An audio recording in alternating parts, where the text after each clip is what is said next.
danzas. Sí, ¿no? danzas. Sí, la fiesta del Señor de Justo Juez. Eso lo he visto. Pero ¿qué es Justo Juez? La representación de Cristo. ¿No? Beaucoup indigènes arrivent à Potosí, ¿no? Y c'est un limite de la terre. D'accord, c'est pour ça qu'il y avait des trucs dessinés. Ah, c'est ce qu'on a vu à l'entrée de Potosí, ça. Y es generala. Couvent de Santa Teresa. Construit en 1692, il est habité depuis par un ordre de carmélites. Si aujourd'hui seule une dizaine de personnes y vivent encore, il était courant à l'époque de sa construction de voir des jeunes filles de 15 ou 16 ans, issues de bonnes familles, payer des dots impressionnantes pour y entrer et ne jamais en sortir. Estado plurinacional. Pero antes no. La Virgen, las solemnes procesiones eran en La Paz y Potosí. La Paz participa en las... On y découvre la Vierge en uniforme de général d'armée. Ceci a duré jusqu'en 2009 lors de la réforme de la Constitution par Evo Morales, séparant l'Église et l'État. Toda la novena, el ejército participaba en los actos. Mais, suite à la crise sanitaire de 2019, on a vu réapparaître la Vierge en uniforme de général d'armée dans les processions, tant à Potosí qu'à La Paz. C'est le masque qui est à l'entrée, qui est devenu le symbole de la Casa de la Moneda et même de Potosí. Mais c'est ce récipient, il mélangeait essentiellement de l'argent. Et je crois que c'était 5% de cuivre. D'accord. Et après c'était fondu ensemble pour le métal fondu aller dans ces moules. Voilà. Puis après, qui permettaient de sortir des lingots d'argent qui passaient en laminage. Qui étaient traités au laminage avec les grosses machines qu'on a vues tout à l'heure. Donc un travail agréable, non?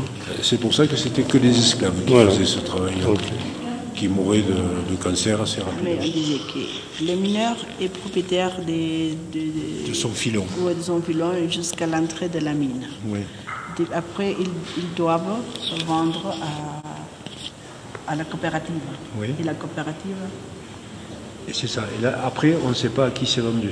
Et il y a des autres des entreprises de mineurs qui font la commercialisation. Oui. Mais c'est des entreprises étrangères? Non. Ici même. Boliviennes. Et après, il y a des autres. C'est une chaîne. D'accord. Parce que c'est exporté. Donc pour l'exportation. Surtout aujourd'hui en Asie. En Asie? Ah ouais, une question. Oui. Comment ça se passe aujourd'hui à la mine, les conditions de travail? Ça reste difficile? À propos du travail, je crois que pas a changé beaucoup la technologie de l'époque. Aujourd'hui, on conserve la même situation d'extrême dans le monde. Oui, mais la plupart de la population de Potosí vivent de la mine, direct ou en dehors du monde. D'accord. Avec des coopératives, c'est ça? Aujourd'hui, ce sont des mines coopératives. D'accord, ok. Oui, ce sont plus de 300 qu'il y a ici. Et il y a eu une grève, non, des mineurs récemment? Non. Ce sont les mineurs qui sont allés à La Paz pour demander les dollars. D'accord. Ce sont eux qui sont allés manifester à La Paz. Et ils ont obtenu gain de cause? Ils ont réussi à obtenir quelque chose? Oui. On a dit qu'on va améliorer. Bon, ça c'est le président qui a... D'accord, qui a fait quelque chose. Donc ils sont revenus travailler. Sinon il n'y a pas de l'argent pour la Bolivie. Ouais, bah oui. Parce que la Bolivie... C'est difficile. La partie des mines, non, de la minerie. Ouais. C'est l'essentiel de l'économie. Oui, d'accord. Jusqu'en 2019 ou 2020, Potosí, le 3e département qui a apporté avec beaucoup d'argent à l'économie de la Bolivie. Ah oui, 3e? Oui, le 3e département. D'accord. Et autrement, c'est le tourisme? Le tourisme, mais à Santa Cruz, par exemple, l'exportation de soya, du coton. D'accord. L'agriculture. Oui. Merci. Votre prénom, c'est comment? Yolanda. Yolanda. Yolanda. Là, on trouve du baroque ici. C'est un mélange. Un mélange, les torsades là. Le baroque, c'est pratiquement tout ce qui est plein de détails de décoration. Le T, le S et le I. Voilà. Et on pense, selon certains, que le S et le I est l'origine du sigle du dollar. Il manque le T de Trump. Il manque le T de Trump, dollar Trump. Voilà. On peut le faire. Les monnaies qui étaient utilisées étaient les reals espagnols, qui étaient la monnaie universelle dans toute l'Amérique du Sud. À partir de l'indépendance, ils ont adopté le boliviano. D'accord. Le boliviano qui était des monnaies en argent frappées ici. Et ça a duré jusqu'à une période où il y a eu une très forte dévaluation. Et ils ont remplacé le boliviano par quelque chose qu'ils ont appelé le peso boliviano. D'accord. Ils ont frappé monnaie ici jusqu'en 1952. D'accord. Et en 1952, ils ont arrêté, parce que ça n'était plus rentable. Et depuis cette période, les monnaies viennent d'autres pays. Actuellement, c'est le Canada qui les fournit. D'accord. Et quand on est passé au billet de banque, c'est des pays européens,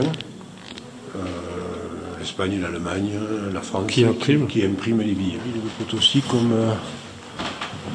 patrimoine mondial de l'UNESCO. Et l'exploitation a démarré quand? L'exploitation avait démarré par les Incas à peu près un siècle avant l'arrivée des Espagnols, en 1482, on a dit.